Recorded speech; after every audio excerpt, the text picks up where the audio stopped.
Trump's big plans for tomorrow will make every American smile. Barron Trump is starting school. Barron will be attending St. Andrew's Episcopal School in Potomac, Maryland, and is the first child to ever go to that school. The school's first full day in on September 5, and Barron is believed to be starting 6th grade.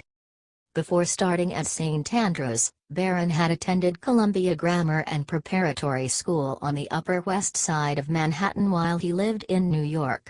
With all of the hubbub surrounding his dad, and being away from his former school friends, we can only hope he has an easy transition and enjoys school like any other normal kid. St. Andrews enrolls around 580 students from pre-K to 12th grade, and is known for having a highly individualized curriculum so all kids can learn at their own speed. Melania is highly involved in Barron's schooling and chose St. Andrews personally. When she chose St. Andrews, she put out the statement, "We are very excited for our son to attend St. Andrew's Episcopal School. It is known for its diverse community and commitment to academic excellence. The mission of St. Andrews is to know and inspire each child in an inclusive community dedicated to exceptional teaching, learning, and service, all of which appealed to our family. We look forward to the coming school years at St. Andrews." With his awesome family behind him, it looks like he's off to a good start. Share this out if you hope Barron has a great year. HT Chicago Tribune, Ed Week.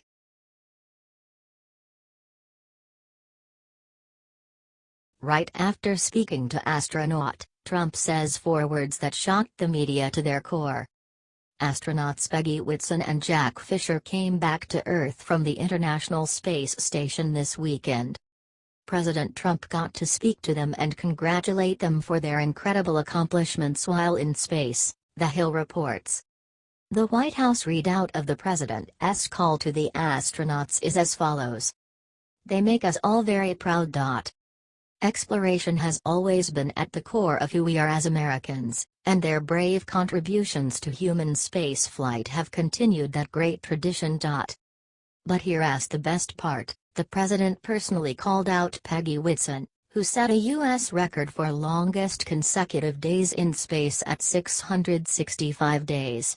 President Trump said she was an inspiration to us all, and added, especially to young women interested in or currently pursuing careers in science, technology, engineering and math. The especially to young women part is key here.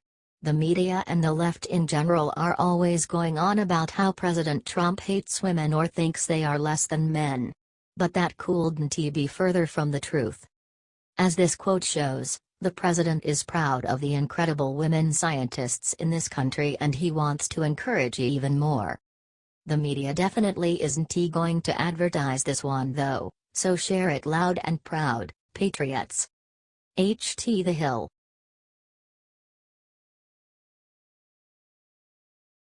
Ambassador Bolton just told Trump one genius way to end North Korea for good. Former UN Ambassador John Bolton may technically be retired from politics, but that is not gonna keep him from talking about it.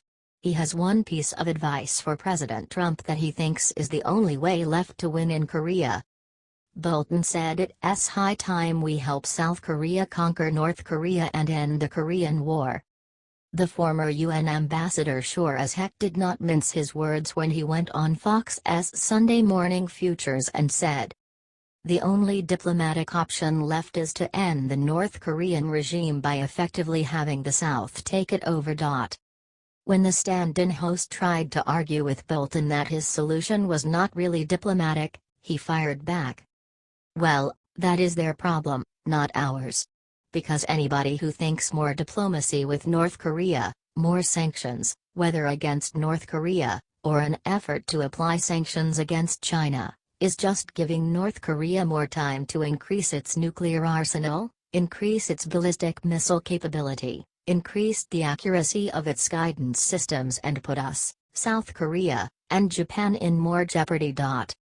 Plain and simple. Look, a war with North Korea sounds terrible. It sounds bloody, expensive, and potentially nuclear. However, if we wait, the outlook simply looks grimmer. If you think Trump should take Bolton's advice, let him know by sharing this everywhere.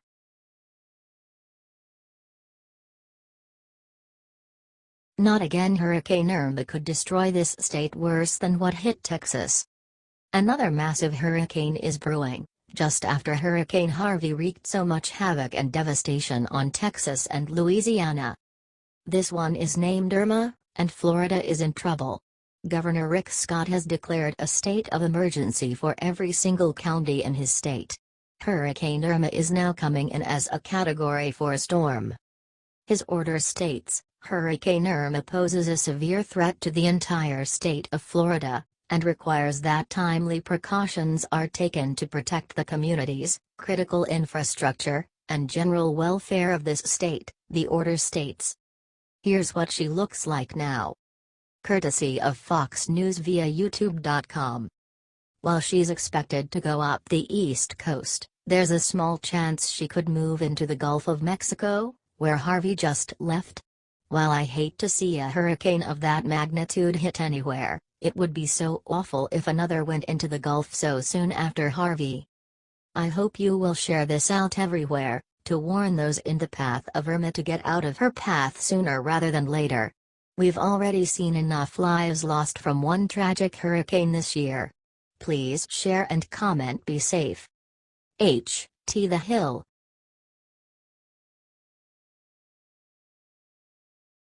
The brink. China just answered Trump on North Korea. Will it mean nuclear war? On Sunday, President Trump warned the world that he will consider cutting off trade with countries doing business with North Korea. This proves that Trump does not want war. He hopes to be able to avoid it if at all possible, by really turning the heat up on countries that continue to trade with North Korea. Like China. China's foreign ministry spokesman responded this way. What is definitely unacceptable to us is that on the one hand we work so hard to peacefully resolve this issue, and on the other hand our interests are subject to sanctions and jeopardized. He also said he felt it was unfair. I don't think Trump's plan of action is unacceptable or unfair at all. China may have worked so hard to peacefully resolve things with North Korea, but it clearly has not worked. After all, North Korea just claimed to have successfully tested a miniaturized hydrogen bomb capable of fitting on an intercontinental ballistic missile. Watch here.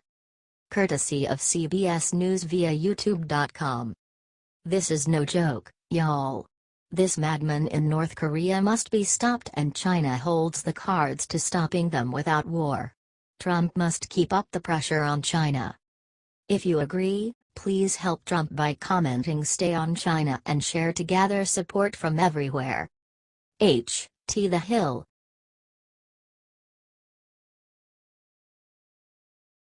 Shock attack. Nikki Haley just said the 3 words North Korea was praying she wouldn't say.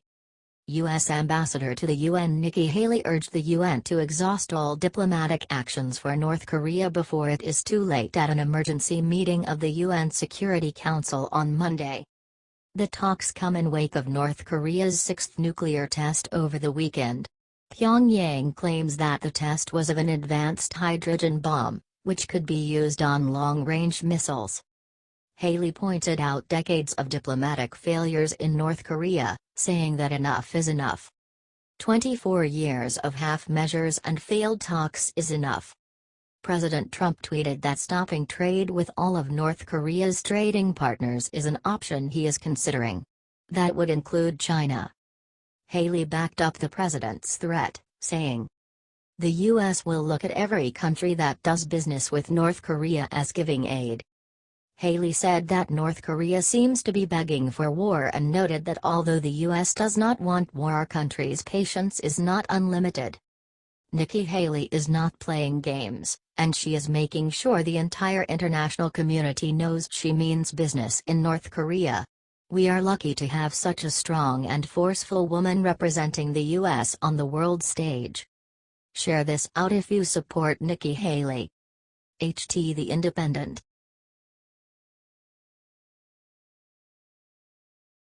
Shut down. Disgusted Chuck Grassley just gave Comey the worst news of his life. Senators Chuck Grassley, Arya, and Lindsey Graham, RSC, sent a letter to FBI Director Christopher Wray on Wednesday slamming former FBI Director James Comey, McClatchy reports.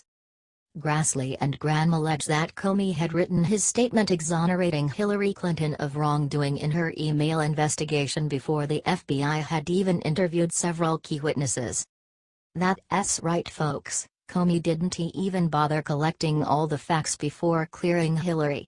Can you imagine if this woman were actually elected? Grassley is the chair of the Senate Judiciary Committee, and Graham is a senior committee member. Their letter states, "It appears that in April or early May of 2016, Mr. Comey had already decided he would issue a statement exonerating Secretary Clinton. That was long before FBI agents finished their work. Mr. Comey even circulated an early draft statement to select members of senior FBI leadership. The outcome of an investigation should not be prejudged while FBI agents are still hard at work trying to gather the facts. Yeah. Makes loads of sense. But only in the topsy-turvy world of the Clintons would people be cleared before getting all the evidence."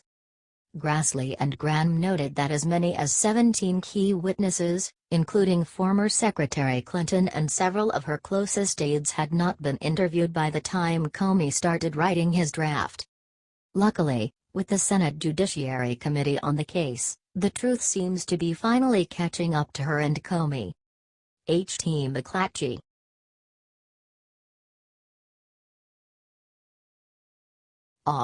Barron Trump is about to get an incredible surprise at the White House very soon.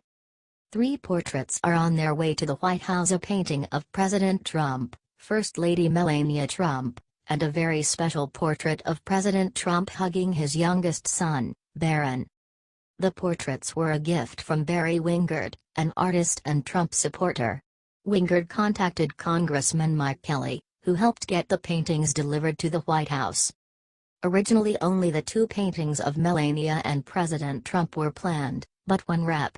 Kelly and one of Trump's staff members saw the portrait of the president hugging Barron, they knew they had to have that one too. The portrait is from a picture of the father and son at the Republican National Convention in 2016. This could be the first portrait of a president and his son to ever be hung at the White House. It's unknown where the portraits will be hung in the White House. That will be decided by President Trump and the First Lady. Check out the portraits in this video.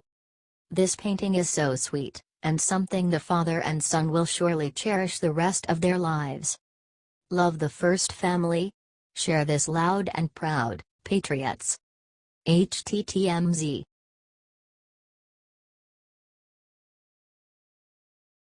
Perfect. Sean Spicer just got a brand new job that will make Trump proud. It's been a while now since Sean Spicer resigned from the White House. Since then we have had 10 days of scaramucci and the much more successful Sarah Huckabee in charge. Still, a lot of us have been wondering, where did Spicer go? Now we know. Sean Spicer is not simply retiring or returning to the Navy. Instead, he went and got a job with a company called Worldwide Speakers Group. Politico got their hands on a sample pitch by the company for Spicer. Audiences around the world will benefit from the same candor, wit, and insight that Spicer brought to the White House briefing room. It is good to see Sean Spicer landing on his feet after everything the media put him through. They really treated him like less than a human for their own gain. It's sad, not funny, that the press secretary felt he had to sneak past the reporters just to get home after work. Hopefully, his new job will treat him and pay him far better. And hopefully, now the press won't act like rabid hounds over every move he makes. Either way, I am sure President Trump is very glad to see his friend and former employee happy and busy once again. Help wish Sean Spicer well by sharing this everywhere and comment good luck.